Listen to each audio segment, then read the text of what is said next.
I was in Trail of Robin Hood, which was one of those at Republic where they had all of the Republic heroes. So, a Christmas movie. Yes. Well, yeah, because they were dastardly fellows who stole Christmas trees from orphans. They don't make them like that anymore. You know, how bad can you get?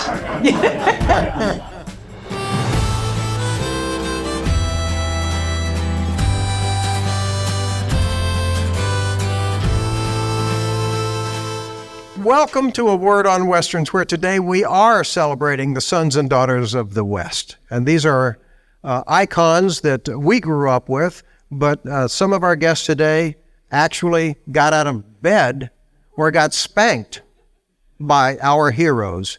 And we're going to hear from some of them today. And the first one is Cheryl Rogers-Barnett, Roy and Dale's daughter.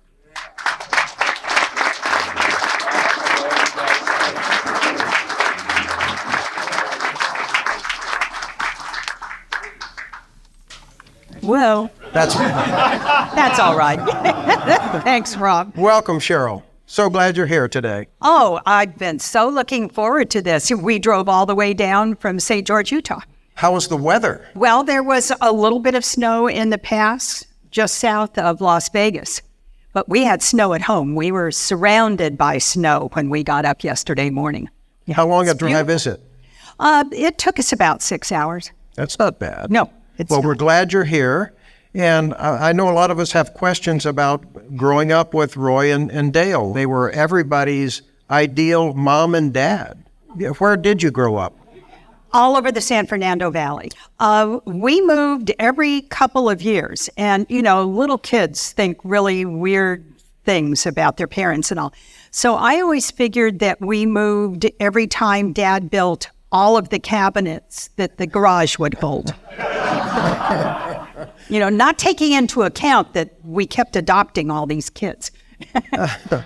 Well, that was a huge family, but you were so blessed to have so many brothers and sisters, too.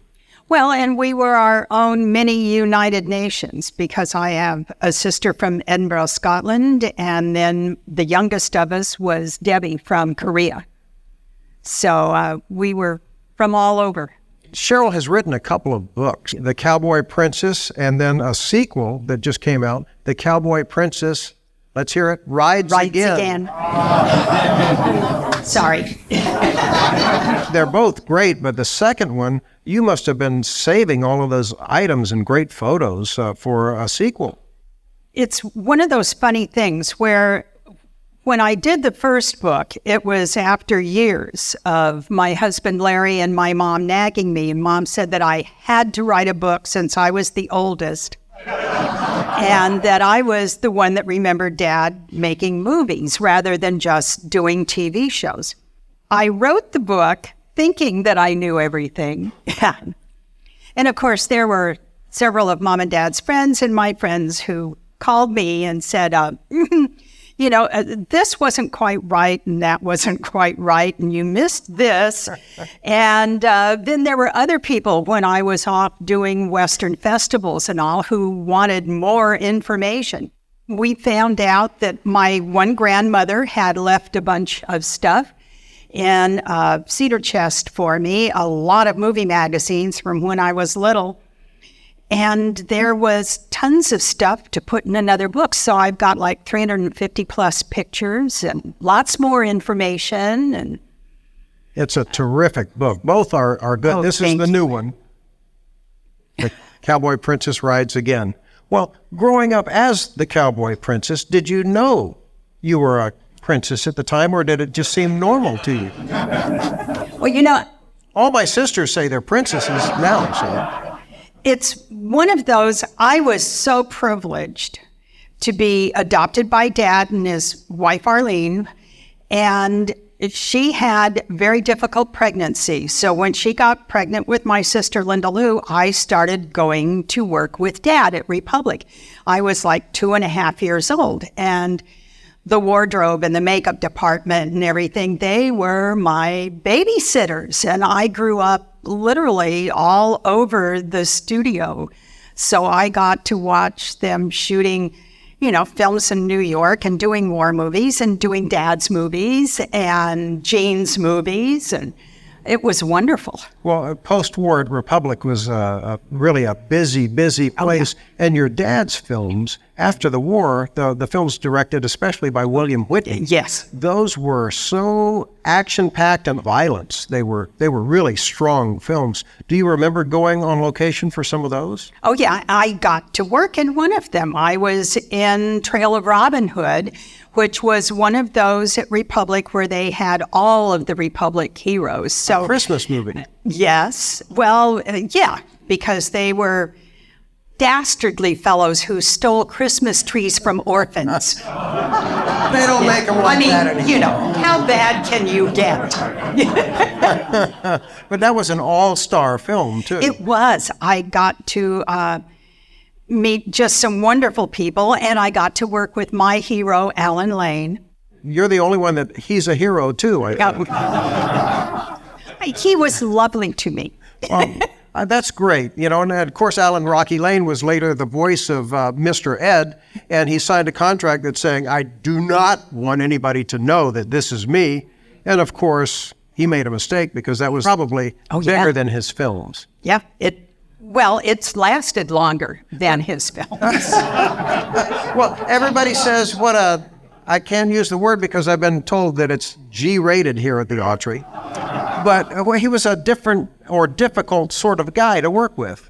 Mom said that he had been engaged to Carol Lombard before she married Gable, and that it broke his heart when she broke up with him, and he was never the same after that. Wow. So that was Mom's reason. You were on Republic's lot when they did the features, and then your dad, when he decided to do a television series, I know Dusty, your younger brother, appeared in several of those too. Well, he did a couple of them. He was a baby. I mean, he was really little. When Dad left Republic, Dusty was 5, I think. So, he did a couple, and Dodie, my kid sister, the Choctaw Indian, she got carried in a blanket in one of the half hours. And then, the great fun, as we grew up, we ended up being on a Dinah Shore Christmas show. So all of us were on that. And then we did a Jonathan Winters Christmas show, which was incredible. How was he with the kids? He was the sweetest, nicest comedian I have ever met. He was such a gentleman and just a really great guy to work with. After Roy passed and the museum in Victorville, everything was a lot of it was auctioned off. What was that like for you and the family? I can't speak for the others, but I didn't go to any of those auctions. I found them difficult. And it's really hard. But that was Dad's directions on how he wanted things done. There were still so many of us at that time. There were still 6 of us living, and Dad didn't want any disagreements over anything. So he said everything was to be sold and divvied up. So that's what we did. And so any of the items, were the kids able to take a memento or so from the collection? Well, I don't have anything from the collection other than the outfit. Mom gave me her Rose Parade outfit because I had a group that I was marshal of in the Rose Parade 8 times. We were lucky enough to be chosen to ride. And Mom had given me that outfit, and it's on display up at the Lone Pine Museum, of course. And I've got the cabinet that Dad gave her for their first anniversary because Mom let me put my name on it when I was like 12. So I can't speak for the others. I think, each of us had a chance to get personal things, but not the stuff out of the museum. Mm-hmm. All of that, Dad specified that it was to stay together and to all be sold. There were wonderful things in there, and it was always great. I don't know how many of you all ever got a chance to go to the museum in Victorville, but quite often Roy would be there, and it was very exciting. And he had a little scooter type Electric thing. trigger. Trigger 3. Trigger 3. Which was great to see him buzzing around, and he seemed to be having a great time always. And the Jeep or the truck that he had, the Nellie Bell was there, but the truck that he had come out west with his family. Grampy's Dodge. Yeah. So many things were there, and they mean a lot to us as well still. Yeah, well, I didn't realize it, but that old Dodge truck, when they came out, it wasn't a truck. It wasn't until I was working on this second book that Larry came and he said, we never listened to this tape. And I didn't even know we had it. But my brother Tom, Dale's son, had interviewed Dad several years before he passed away. And Dad was talking about the trip from Ohio to L.A., and it started life as a sedan. And the next year, Grampy and everybody went back to Ohio after the picking season in California. And Grampy took the sedan body off and he built that truck body. So I didn't know that until the first of the year when I was working on this book. So never too late. No, never. And what an amazing career that he had. And also Dale. Dale was a prolific writer. How many books did she write? She wrote 28 books. She has 62 copyrighted songs. Including Happy Trails. And The Bible Tells Me So, yes. Which was a big. And anyway, she, after she passed away, Larry Zweisen, their friend, went into the back of the museum, was cataloging stuff for Dusty, and he found a whole bunch more sheet music that she'd never sent in even. And it was always a wonderful feeling when at the Golden Boot Awards she would do the benediction and the prayer, and it just was magic when Roy and Jean and Dale and everybody was at the Golden Boot Awards. We were so lucky to have met them. You're a good friend, and it's nice that you're here for us today. Thank you. Thank you so much for asking me. Well, let's hear it from Cheryl. And don't forget the book. It's a great book. Cheryl, thank you.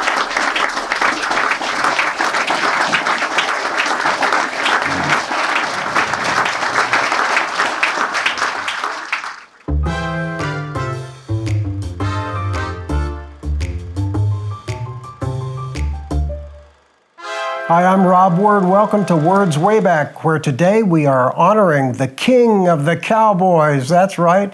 It's Roy Rogers on Trigger, the smartest horse in the movies, riding into your living room. If you like Roy, you like Westerns, of course you do.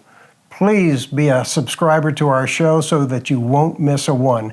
In today's episode, Roy stars with a friend from his days at Republic Pictures. That friend played Little Beaver in the Red Ryder series. That friend, of course, is Bobby Blake. You know him as Robert Blake from Beretta, where he won an Emmy. But at Republic, he learned to ride and fight and do all those great things, but he also made friends. One of those close friends was Roy. So later, when Bobby was going through a tough period in the early 50s, Roy and Dale invited him over to their house and got him together. In fact, this episode that you're going to see is the first role that Blake took that got him back into acting. It helped him a lot. He's going to be telling us about that because at the Golden Boot Awards, Blake came to talk about Roy.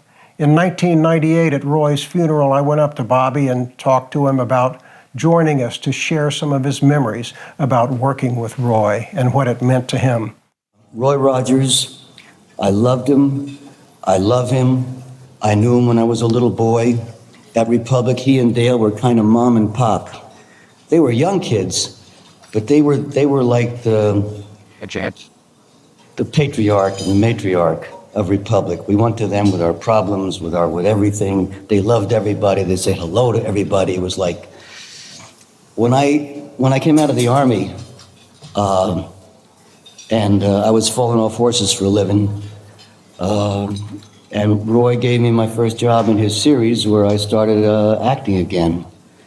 And a few months after that, I was very troubled and crazy and all like that. And my father died. He took himself out, and boy, I wanted to go out and get drunk and take dope and hurt somebody. And Roy and Dale found out about it, and they called me out to their house. Cheryl called me out, and I spent a lot of time out there with those people. They just sort of took care of me and wouldn't let me go do that gangster stuff. And I saw Roy at his house with Dale and all the family a few days before he finally gave himself that well-deserved rest. And after he ate, he got up out of his wheelchair and he walked me to the door with his boots on and his buckle and his hat, like he was saying to me, Robert, you go out there and tell him that I was a cowboy right up to the end. And he sure was. As God is my judge. I knew that once he got on stage, it would be magic. And it was. He had the crowd laughing and crying.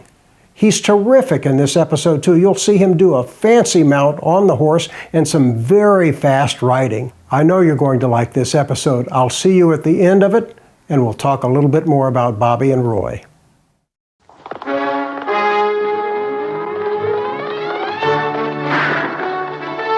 The Roy Rogers Show, starring Roy Rogers, King of the Cowboys, Trigger, his golden palomino, and Dale Evans, Queen of the West, with Pat Brady, his comical sidekick, and Roy's wonder dog, Bullet.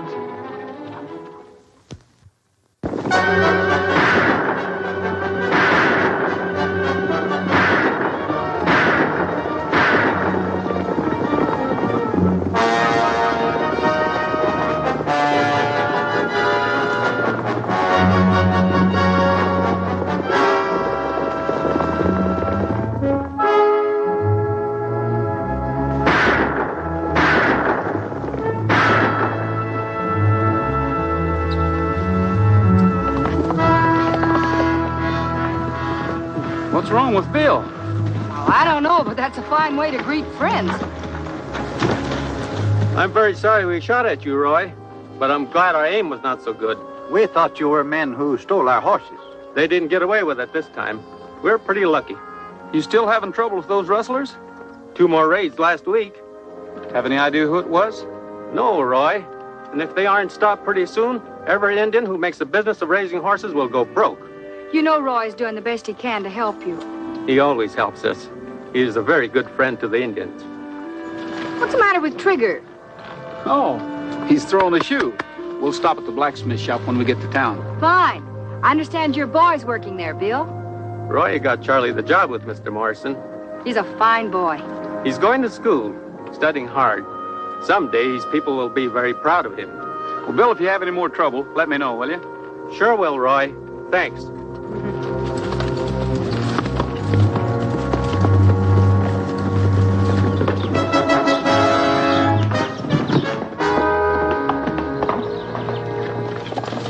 What happened? The Indians surprised us. We were lucky to get away. Maybe you're getting a little careless. Look, Caldwell, we've done all right for you. It's no fun keeping out of Rogers' way. Things are getting a little too hot for me. Even the blacksmith gave me the fish eye of the last horse I took in. He began asking me questions. Well, let him ask questions. Questions about if we were working for you. Well, what'd you tell him? Nothing. Said I didn't know you.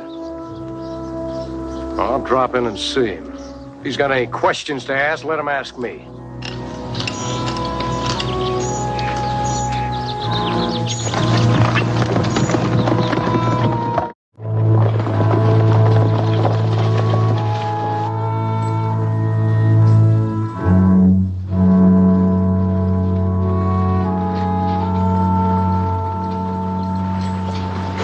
Hi, Charlie. Hi, Charlie. Chip? Got a customer for you. All right, leave that alone over there and come over and take care of Trigger. Okay, Mr. Morrison. It's the left front, Charlie. Thanks again for getting me this job, Roy. That's all right. If you don't snap into it, you won't have a job. I thought Charlie was doing all right here. Now you have to tell him everything. What can you expect of an Indian? You're going to expect just as much as you can from any other person. Well, as far as I'm concerned, I think I made a mistake. See you later at the cafe, Roy. Okay, Dale.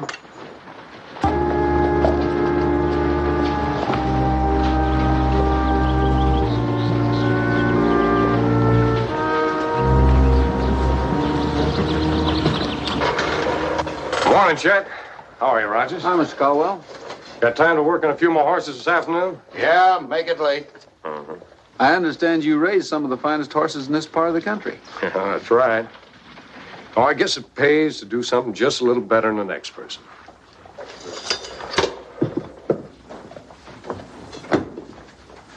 That does it. I'm sorry, Mr. Morrison. That's all I've heard since you started to work here. Now get out. You're fired. Please, Mr. Morrison, don't let me go. My people will be disappointed in me. I don't care about you or your people. Hold it, Chet. You stay out of this. This is my business, Rogers. Now get out. Get out! You can't hit me. I'll kill you. No, Charlie. You better go. Okay, Roy. I'll get my things.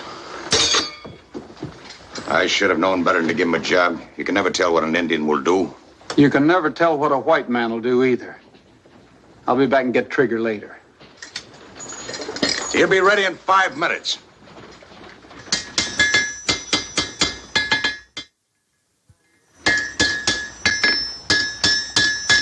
I understand you've been asking questions about me. I figured if you were the man I wanted, you'd come running. Oh, what do you mean, the man you wanted? I work hard for my living, George. I thought maybe you'd like to cut me in. Cut you in what? Those horses that strayed down to your ranch, I'm sure you didn't return them to the Indians. You can't prove anything against me. I wouldn't be too sure about that. Rogers sure like to know what happened to those horses. And you know he's a friend of the Indians. He's not going to find out anything from you. If you're smart, he won't. You can't bluff me. Am I in? No. All right. You ask for it. I want to tell Rogers what I know.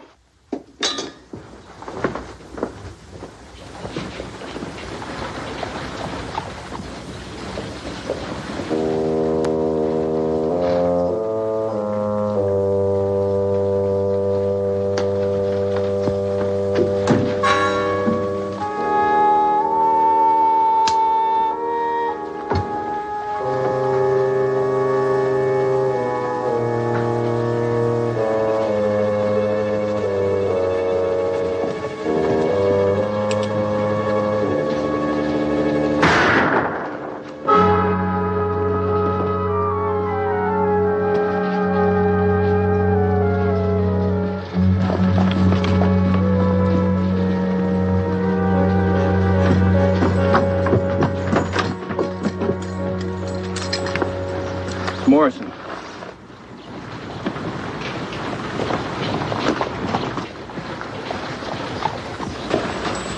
Got it in the back, walking this way. The shot must have come from the direction of the blacksmith shop. Who could have killed him?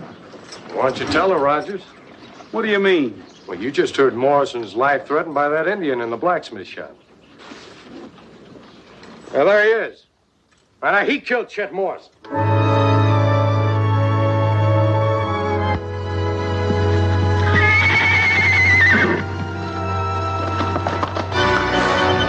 He's a murderer! They'll lynch him. No, they won't.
This is as far as you're going. Put your guns away. That Indian's a killer, Rogers. You heard him say he'd kill Morrison. Charlie was mad. When a boy's mad, he's liable to say anything.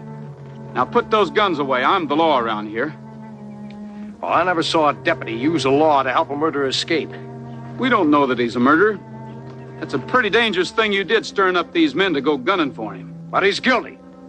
If Charlie's guilty, he'll go to jail and get a fair trial. Nothing like you had in mind for him. Now, you're sure stirring up a lot of fuss over an Indian. I'm going to stir up a lot more if you don't break this up. Now, let's go.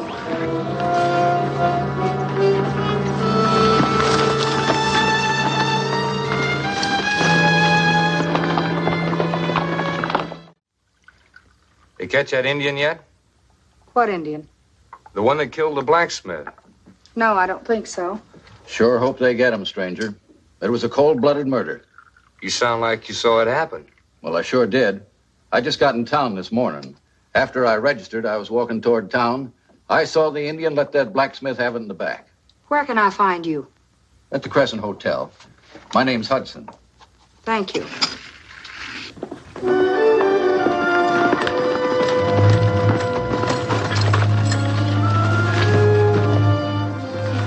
Hello, Lily. We just heard the news. We know it isn't true. My son wouldn't do such a thing, Roy. I don't think he would either, Bill. But if you, a man of the law, say Charlie did not kill Mr. Morrison, why do not the others agree with you? They heard that Charlie and Morrison had argued, so they just figured he did it. I will speak to these people. I will tell them what kind of a boy Charlie always has been. I don't think it would do any good, Bill. Mr. Roy, why did you bring my brother here? I thought it would be safer until we apprehend the real murderer. You're afraid for Charlie? He's in a pretty bad spot.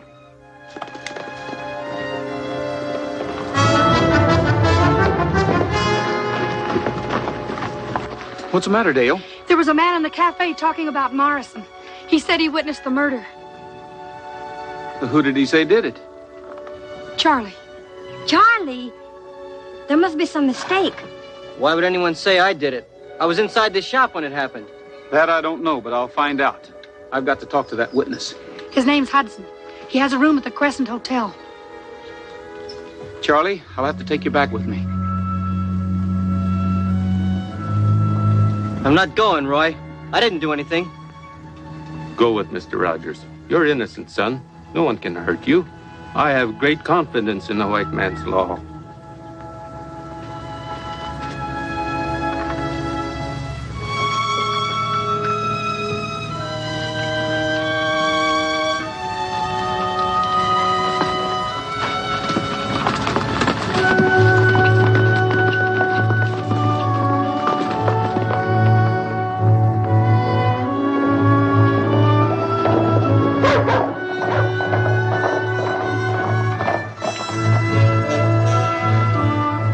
Like a witness to a crime.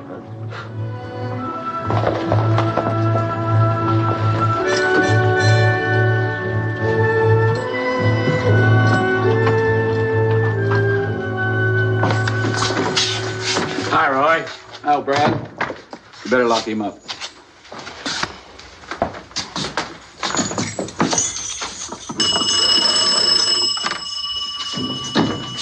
Crescent Hotel, please. Well, hello, Steve. This is Roy Rogers. I'd like to speak to Mr. Hudson. Oh, no, don't tell him I called. I'll drop by later or call back.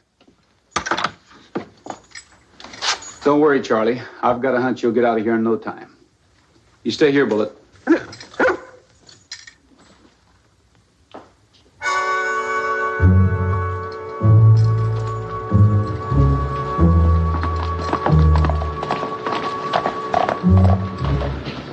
I phoned the hotel. Hudson wasn't in. I'll have to get in touch with him later. Pat was telling me Mr. Caldwell's really been talking it up. He seems to think you're not doing your duty. He sure got his mind set that Charlie's a killer. Got a lot of other folks thinking that way, too. I warned him about talking like that. I guess I'll have to make sure he heard me. Last time I saw him, he was headed for his ranch. Thanks.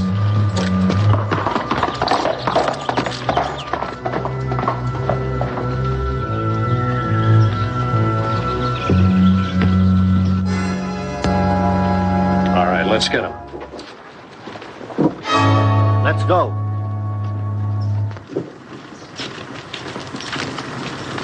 All right, men, let's get that killer.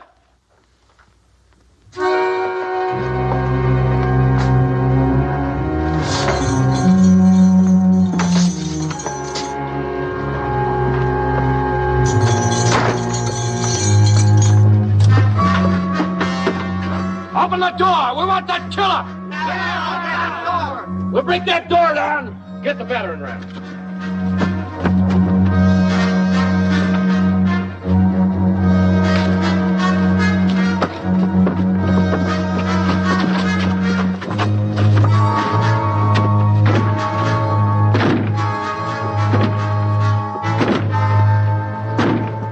Don't let him kill me. I'm innocent.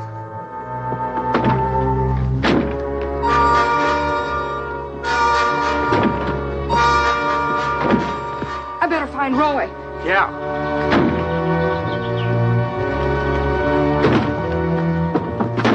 Hey, you guys are gonna have to stop this. You break the door down.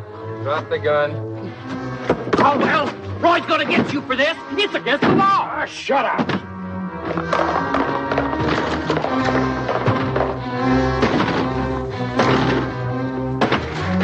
I didn't kill him. I swear I didn't kill him. I'm warning you. I'll shoot the first man that comes through that door. Boys, get back. This prison is my responsibility. He killed Jeff Morrison. He's going to pay for it. Now, give me those keys. I said get back. Now, wait a minute. This has gone too far. Somebody's button up his mouth. I'm sure get charged. Just look around. I'm telling you, Mr. Caldwell, for the very last time, it's against the law. I'll shut this one up.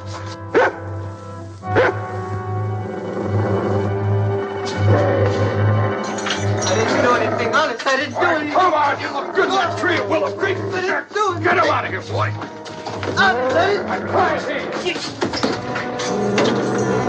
Hey, you fellas, you better not do this. You're gonna be sorry. Every last one of you.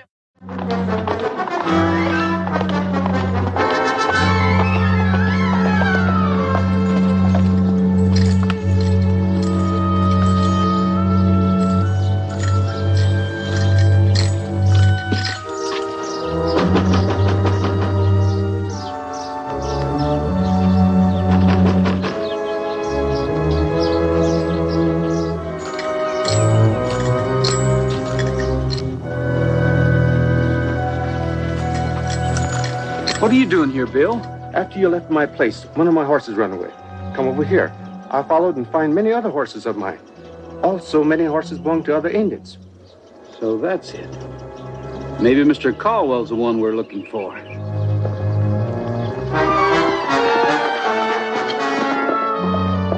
Why, a mob's taking Charlie out of jail. They're going to lynch him. Is this white man's law? We'll stop them.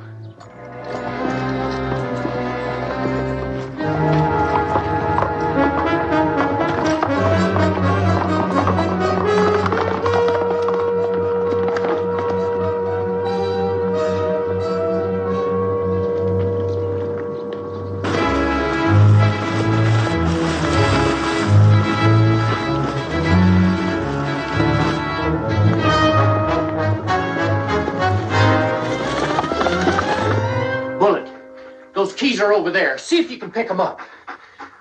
Go on, Bullet. Get them.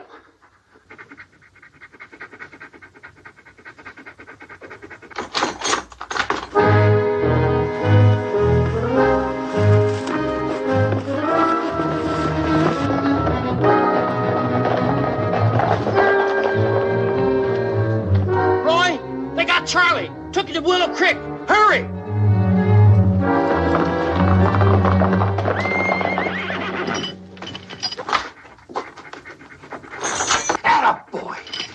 Bring him to old Pat. Come on. Good boy, Bullet. Good boy.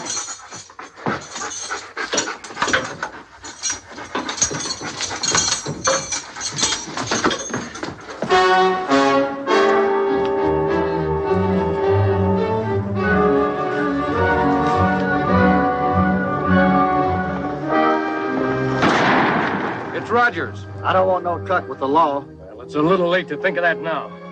But remember, we don't back down. That's right. That's right. We won't back down. What's got into you men? That man might be innocent. We have a good friend in Mr. Rogers. Mr. Caldwell, there's a few questions I'd like to ask you. Roy, here's the witness I told you about. Oh, so you're working for Caldwell. That explains a lot. You know, men, I guess I never should have been talked into this.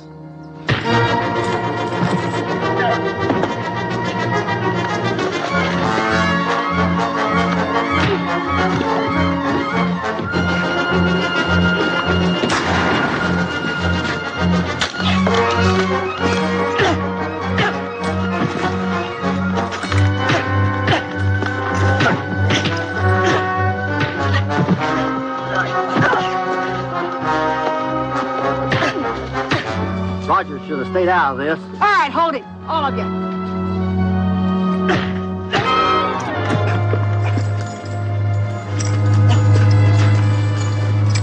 Look, mister, I still say I saw the Indian kill the blacksmith. You can't prove it didn't. I can't? You said you came to town this morning and registered at the hotel. That's right. I just talked to Steve, the clerk, and he said you checked in this afternoon after Morrison was murdered. Are you sure you didn't kill him? You can't pin nothing on me. Men, I've got proof that this man lied about checking in at the hotel. I think we better take him to town and find out why. Now, wait a minute. I didn't kill him. I ain't going to take the blame for it. But I know who did. Dudley heard Caldwell say he shot Chet Morrison. Tell him, Dudley.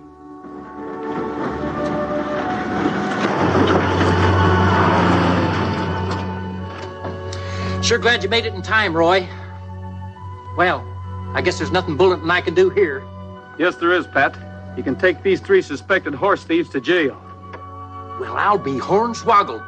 And you can charge that jaybird with attempted assault because he's the one that shot old Bradley in the hip when they broke into the jailhouse. Don't worry, Pat. We've got a lot more charges against him. If you tell me you've caught Morrison's killer, I'll drop dead. I won't tell you.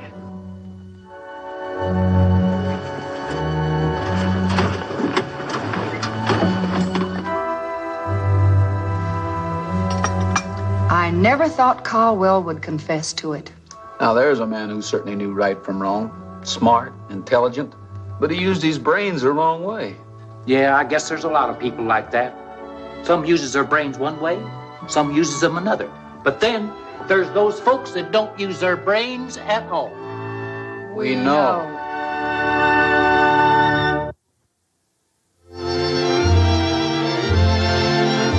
Happy trails to you until we meet again.